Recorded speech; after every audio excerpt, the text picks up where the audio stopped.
नमस्कार दोस्तों, welcome to फाइनेंशियला। आपका बहुत बहुत स्वागत है मेरे चैनल पे। अगर आप चैनल पे नए हैं, डोंट फॉरगेट टू सब्सक्राइब, और अगर वीडियो पसंद आए तो लाइक भी ज़रूर कीजिएगा। चलिए शुरू करते हैं आज के टॉपिक की तरफ। जैसे कि आप देख सकते हैं, बहुत लोग ये बातें तो करते हैं कि कौन सा म्यूचुअल फंड लेना चाहिए, लेकिन कोई भी ये बात नहीं करता कि कौन सा म्यूचुअल फंड बिल्कुल भी गलती से भी नहीं लेना चाहिए। तो आइए चलते हैं, बात करते हैं कि कौन सा म्यूचुअल फंड आपको बिल्कुल भी नहीं ख़रीदना चाहिए, पूरी डिटेल के साथ कि क्यों, ऐसा क्या ख़राब है इन म्यूचुअल फंड में जिसकी वजह से आपको बिल्कुल इनको ख़रीदना नहीं चाहिए। सबसे पहला म्यूचुअल फंड जो हम कवर करने वाले हैं उसका नाम है एक्सिस फोकस्ड फंड। अब axis focused fund, axis company का आपको लग रहा है कि यार इसमें क्या प्रॉब्लम हो गई, ये क्यों ख़राब है। तो चलिए मैं आपको कुछ नंबर्स दूंगी जिसकी वजह से आपको खुद विश्वास हो जाएगा कि नहीं, ये फ़ंड हमें सूट नहीं करेगा। इसका जो XIR है, XIRR इस फंड का पिछले 3 सालों का खाली 6.02% है। यानी कि 3 साल में इस फंड ने हमें सिर्फ 6% ही कमा के दिया है। बहुत ही मामूली सा रिटर्न। और आप किसी भी म्यूचुअल फंड में लगाएंगे इससे ज़्यादा आपको पैसे मिल जाएंगे। तो फिर हम म्यूचुअल फंड मैनेजर को दे ही अपना पैसा यहाँ लगाएं क्यों, अगर हमें इतनी ही रिटर्न कमानी है। इतनी रिटर्न तो FD में मिल जाएगी, फिर यहाँ क्यों लगाएं जी। एग्ज़ाम्पल से समझते हैं कि अगर आपने 10,000 रुपये की SIP शुरू की तो आप 3 साल तक ये पैसा लगाते रहेंगे तो हमारा पैसा कितना हो जाएगा, 3,60,000 रुपीज़। और अगर हम इस रिटर्न के हिसाब से अपना पैसा बनाएंगे तो खाली वो 3,90,000 तक ही पहुंचेगा। यानी हमें सिर्फ और सिर्फ 30,000 का ही प्रॉफिट हुआ। आपने SIP 3 साल तक रेगुलरली की, इतने सारे पैसे डाले और सिर्फ 30,000 का प्रॉफिट मात्र कमाया। तो फिर क्या ये म्यूचुअल फंड हमारे लिए सही है? रिटर्न्स ही घटिया हैं तो बिल्कुल भी हमें इसको लेने की ज़रूरत नहीं है। अच्छा, एक और बात जो आपको बिल्कुल पसंद नहीं आएगी कि ये जो म्यूचुअल फंड है इसमें इक्विटी जो है, इक्विटी में 97% है, डेट में 2.6% है, और कैश कुछ भी कंपनी होल्ड नहीं करती है। इसका मतलब कि अगर आपका म्यूचुअल फंड कोई भी कैश नहीं होल्ड करता है तो जब मार्केट क्रैश करेगी और उसी टाइम हमें सबसे ज़्यादा पैसे लगाने चाहिए, अपनी SIP बढ़ा देनी चाहिए, इस फंड के पास तो पैसे ही नहीं बचेंगे। और जब पैसे ही नहीं बचेंगे तो आपके रिटर्न आगे चल के अच्छे कैसे बनेंगे। उस टाइम इस फंड के पास कुछ भी नहीं बचेगा। मान लीजिए आप में से कोई पैसा निकालना चाहता है तो ये फंड कहाँ से पैसा देगा, इसके पास तो पैसा ही नहीं है। तो इसको अपनी जो होल्डिंग है वो लिक्विडेट करनी पड़ेगी। मार्केट में जो अच्छी इन्वेस्टमेंट्स की हैं उसको तोड़ना पड़ेगा, निकालना पड़ेगा, और उसी से इस फंड की जो रिटर्न्स हैं वो ख़राब हो जाएंगी।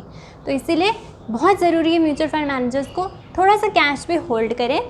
बहुत ज़्यादा होल्ड करने की ज़रूरत नहीं, मगर 20% कैश तो होल्ड करो ताकि अगर मार्केट गिरे तो वो डाल सकें, इस अपॉर्चुनिटी का फ़ायदा उठा सकें। और अगर कोई क्लाइंट छोड़ के जाना चाहता है तो उसको इसी पैसे से निकाल के दे दे रादर देन मार्केट से निकालने की जगह, ताकि हमें ग्रोथ अच्छी मिले।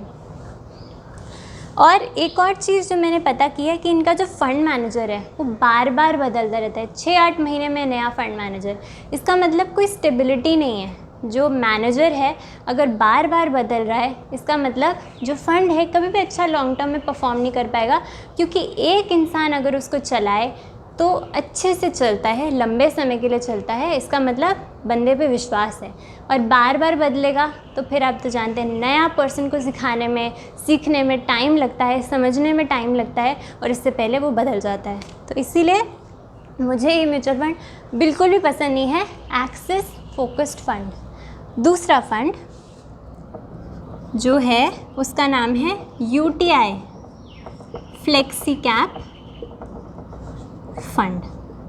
अब इसमें क्या प्रॉब्लम है, इसमें भी सेम प्रॉब्लम है कि इसके जो XIRR रिटर्न है पिछले 3 साल की वो कुछ इस तरह है 7.83, बहुत कम है।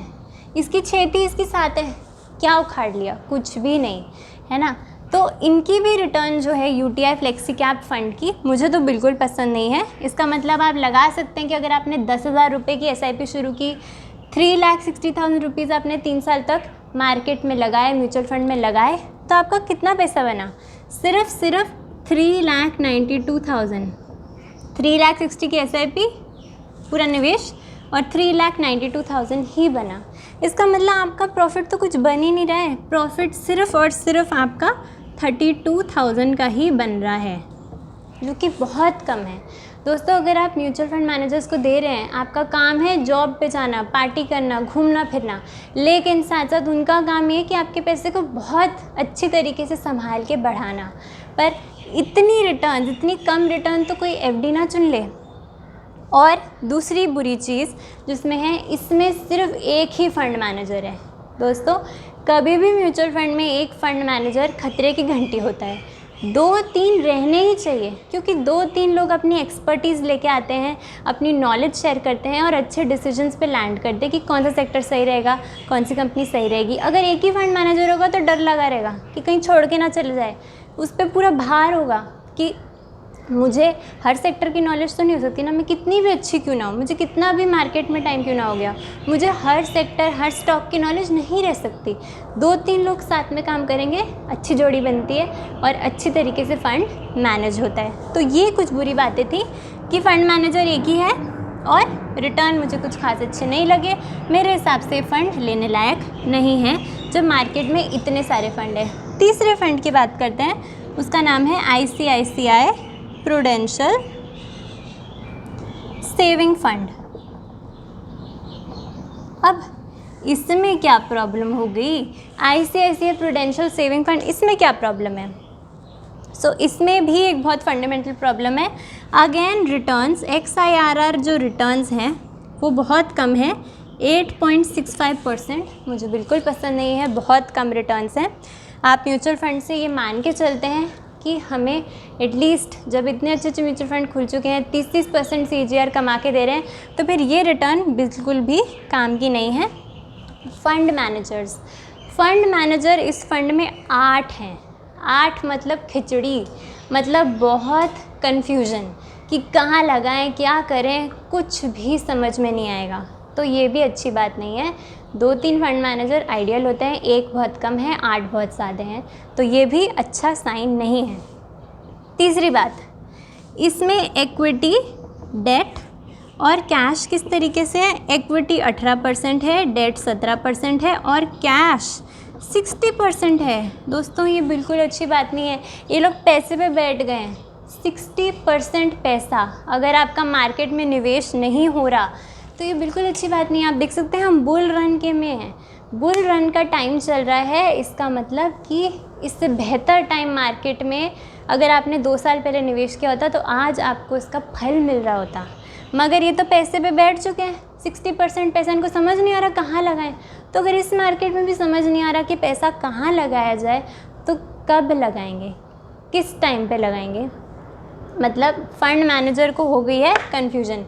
8 फंड मैनेजर्स हैं, दिख ही रहा है खिचड़ी पक चुकी है, कन्फ्यूजन हो चुकी है, पैसा लग नहीं पा रहा है। इसका मतलब आप जो भी इस फंड में पैसा डाल रहे हैं, आपका मार्केट में निवेश नहीं हो रहा है, आप मार्केट में है ही नहीं। इसका मतलब इक्विटी और डेट में बहुत कम है और XIR खाली 8% है, जो कि बहुत कम रिटर्न्स हैं।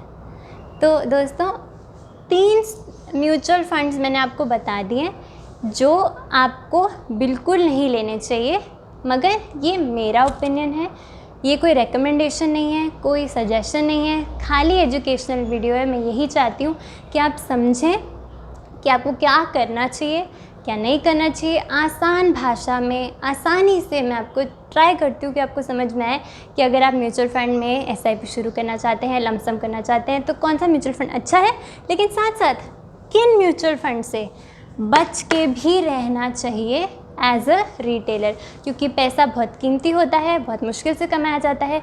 गलत जगह बिल्कुल भी नहीं लगाना चाहिए। अगर आपको मेरी वीडियो पसंद आई और ऐसी वीडियोस और देखना चाहते हैं तो डू कमेंट और बताएं मुझे कि आपको अगर कोई भी डाउट है मुझसे पूछें, अगर कोई भी रिकमेंडेशन है बताएं, कोई भी एडवाइस है तो ज़रूर दें और अपने पैसे के साथ हमेशा केयरफुल रहें। Thank you so much for watching. तब तक के लिए बाय।